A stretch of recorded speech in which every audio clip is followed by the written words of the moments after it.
CNN, because we will not let this migrant crisis thing done. When it was not popular to talk about the migrant crisis, Anton over at AntonDaniels.com over here at the Millionaire Morning Show, we covered it. When everybody was ignoring the fact that Kamala Harris was the border czar prior to the election season coming up, Anton on AntonDaniels.com was covering it. We were covering everything that was happening inside of the White House. We was covering what was happening at the border, El Paso. I even almost flew to El Paso just to see it on the ground myself. But my security said, Well,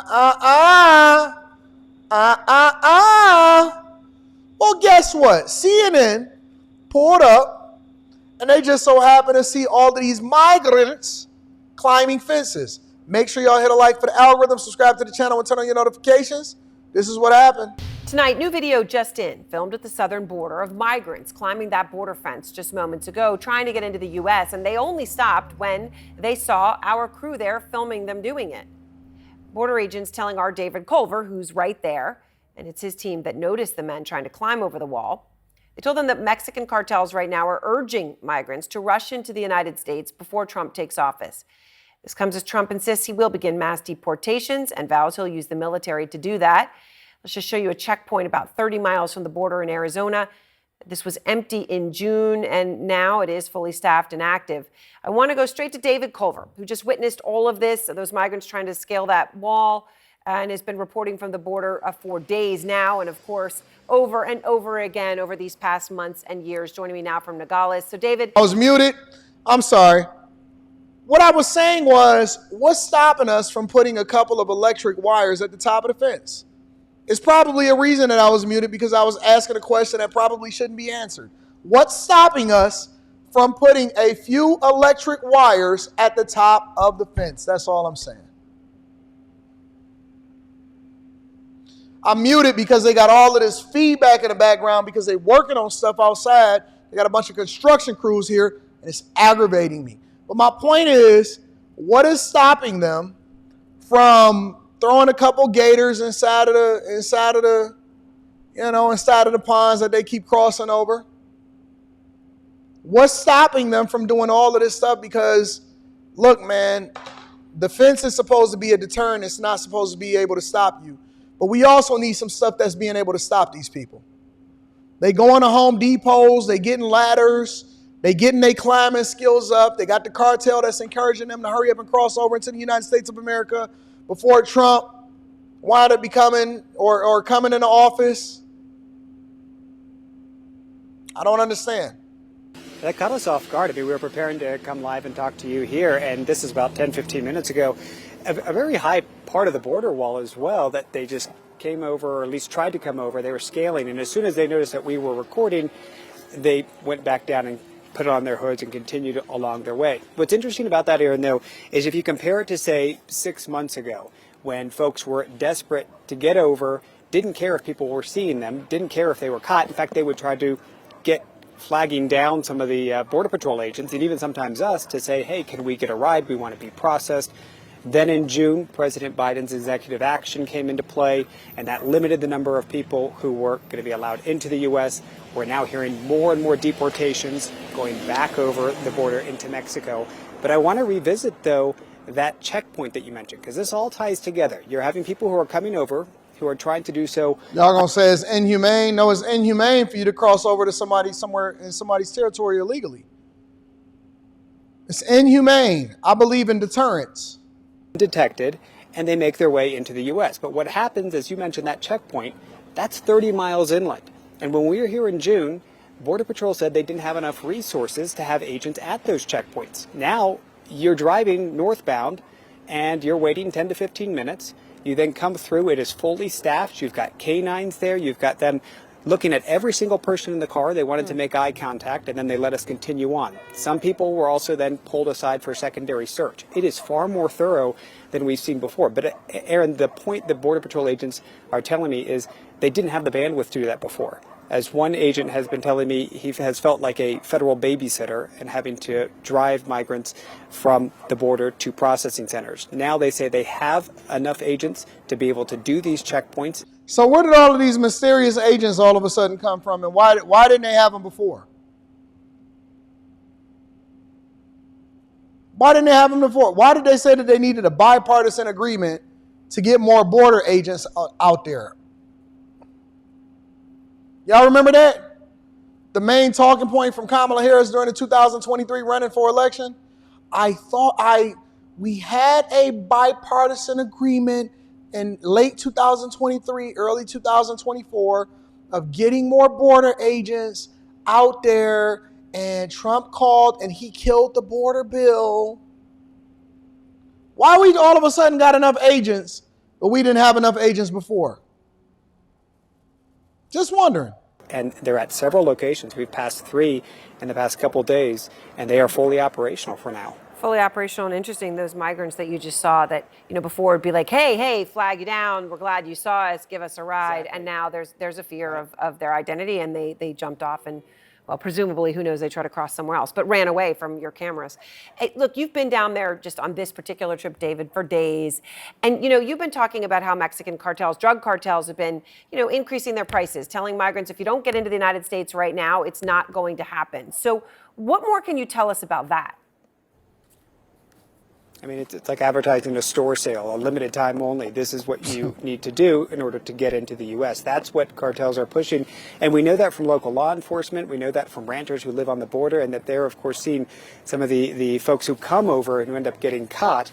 And we're knowing that the prices are now going up significantly. So one local sheriff says you're now looking at a minimum, on average, $7,500 a person that these cartels are charging folks. That will then go upwards into $10,000, $15,000, $20,000. And what you're hearing from the other side of the border, we've got contacts on the Mexican side at shelters, and they're saying the migrants are now starting to say this is a lot of money. We don't know if we have that to go forward with. So they taxing people because they know that Sleepy Joe is weak and that Trump is coming into office, and they're going to have to do something differently. Meanwhile, over in California, this is how they're protecting.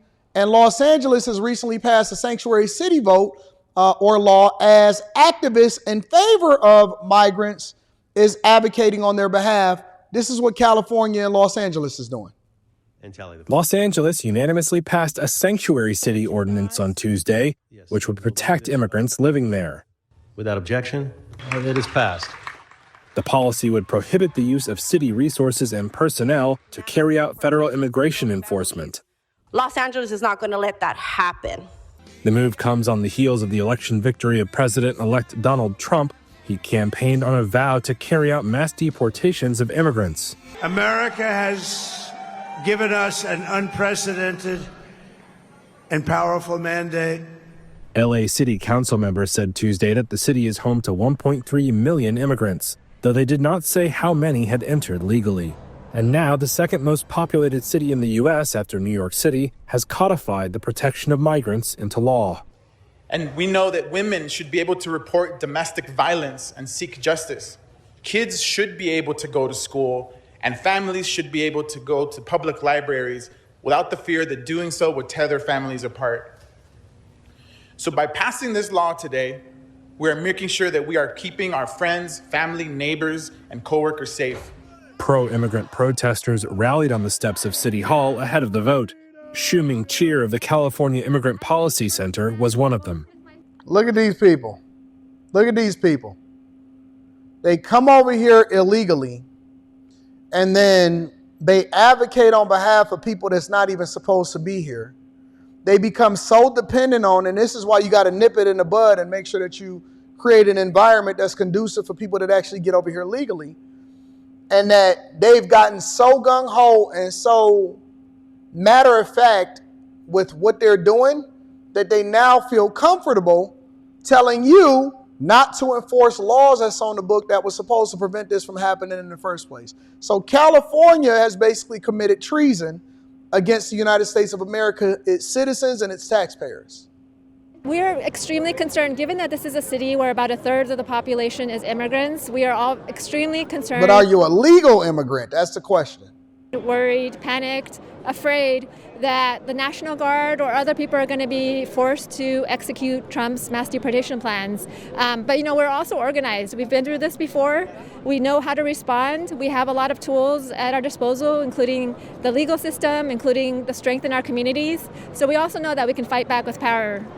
The nonprofit Immigrant Legal Resource Center says that 11 states have taken some steps to reduce cooperation with federal law enforcement. So I think that the solution here is to now defund these cities altogether. You remember when they was protesting and saying defund the police? Okay, well, defund the cities. Fend for yourselves. Determine how you want to play it yourself. No longer should federal funding be going to places that go against federal law. If you cannot abide by federal law, meaning laws that are on the books, I don't believe that we should continue to fund them as a federal government and put money into these cities. Because then we're taking taxpayers from everyone. Now remember, we all voted for an administration to come up there and get things in order as far as making sure that we're not funding things that we don't want to be a part of. The people and the popular vote and the swing states, we painted the country red. We said, this is what we want to do. This is what we want our tax dollars to go to, and we're looking for an administration to stand up and do that. We're not looking for bipartisan agreement anymore. We're looking to implement our vision and our views on what America is supposed to be. Now, if these states and these cities decide that they don't want to continue to participate in what we as the people, because remember, we was told that we had to listen to you walking in the women's bathroom and pull your Johnson out and pee in front of our wives and our daughters. Remember when it's y'all? No, this is the law now. Oh, okay. All right. If you don't say this, then you're going to get fired. What? I'm going to lose my job if I don't acknowledge you as a she, them, hey, her, whatever, in your pronouns? If you don't take the jab, then you're going to be fired from your job. Remember that? Y'all put stuff on people that they wasn't listening to and they didn't want, but you forced it on them, and some people acquiesced over because they thought that they was going to lose their jobs or whatever, so on and so forth. Now, if you decided that you wanted to take the jab because that's what you felt like was best for your family, then that's one situation. But if you felt like you were bullied into it because of the mandates by the administration that was in office at the time, then it's a completely different conversation. So now on a mass level, places like Chicago and Los Angeles, they should be made to fend for themselves. And the people that actually comply with what's on the law and federal books, then I think that those are the ones that should get the resources that ultimately was allocated for them. People that want the police, they should get it. People that don't want the police, that don't want to abide by the law, we shouldn't use our American taxpayer dollars in order to take care of them. That's just my solution.